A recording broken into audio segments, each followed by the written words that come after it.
الفيديو اللي احنا هنشوفه دلوقتي هو اكتر رسالة وجعتني قوي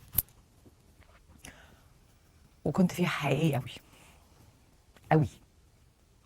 تعالوا نتفرج مع بعض على الفيديو ده ونرجع نعقب سوا.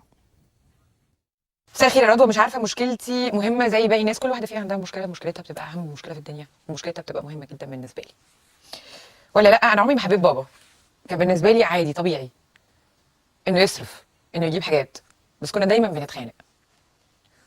كان بيتحكم فيا، بس دلوقتي هو مات، ومن ساعه ما مات حاسه اني مخنوقه. اول اسبوع كنت فرحانه، وبعدين غيابه وجعني، او بمعنى اصح كسرني. انا عمري ما قلت له اني بحبه، مش عارفه اعمل ايه. طبعا موت الاب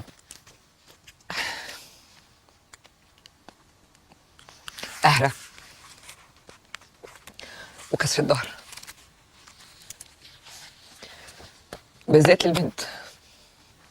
حتى لو الاب مش حنين، حتى لو الاب ناشف، اب قوي، لكن لما الاب بيخرج بره الصوره وبره الحياه،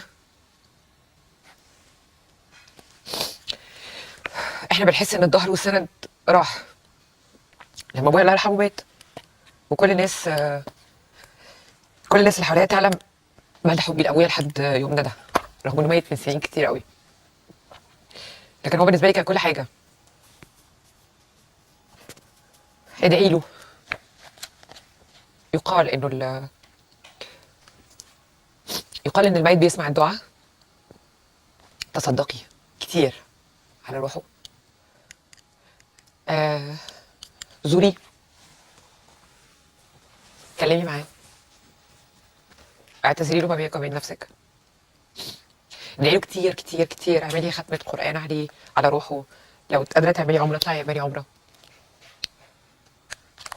حاولي تعوديه وتقولي له في اخرته انه كان عنده ولد صالح يدعو له. معلش انا اسفة جدا.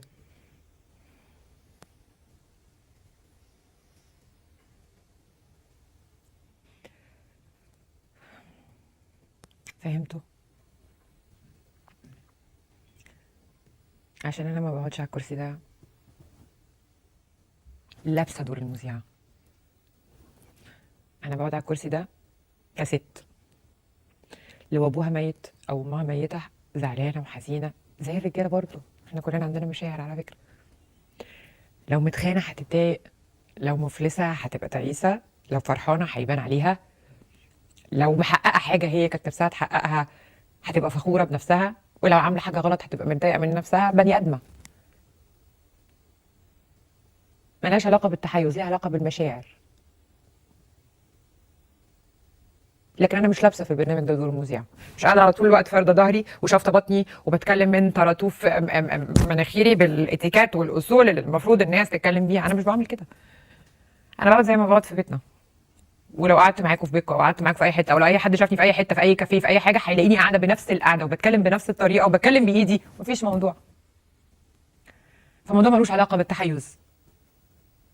انا واحده ست بحس احساس الست، وبتكلم بلسان الست اللي حاسه باحاسيسها. انا مش مصرح لي ان انا اطلع اقول الستات بيحبوا ايه، كل واحده فينا بتحب حاجه تانية، كل واحده عندها لسان تعرف تتكلم عن نفسها وتعرف تدافع عن نفسها وتعرف تاخد حقها تالت ومتلت. لكن انا قصدي اقوله انه اللي قاعده قدامكم دي بتتكلم بلسان ست، مش لسان الست، بلسان ست، بقلب ست، بعقل ست، باحساس ست. عشان كده انا مع الست، ومش معنى ان انا مع الست ان انا ضد، مش لازم يبقى فيه مع وضد.